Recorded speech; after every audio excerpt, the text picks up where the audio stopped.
তোমাৰ দীঘলীয়া প্ৰশ্নবোৰৰ উত্তৰ দি থাকোঁতেই মই পাহৰি গ'লোঁ তোমাৰ পৰা মোৰো যে জানিবলগীয়া বহু কথা থাকি গ'ল।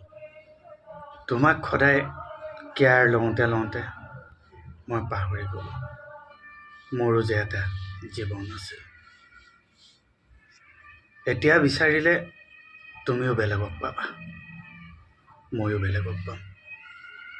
হয়তো তুমি মোত থাকি ভাল পাবা বা মই তোমাত থাকি ভাল পাম, কিন্তু পাৰ্থক্য এটাই, তুমি মোক নোপোৱা আৰু মই তোমাক নাপাওঁ। ইমানখন ডাঙৰ পৃথিৱীত মই তোমাক বিচাৰিছিলোঁ বা তোমাক ভাল পাইছিলোঁ। তুমি এটা কথা অনুভৱ নকৰিলা, এনে এখন পৃথিৱীত মই অকল তোমাকহে কিয় বাছি ল'লোঁ।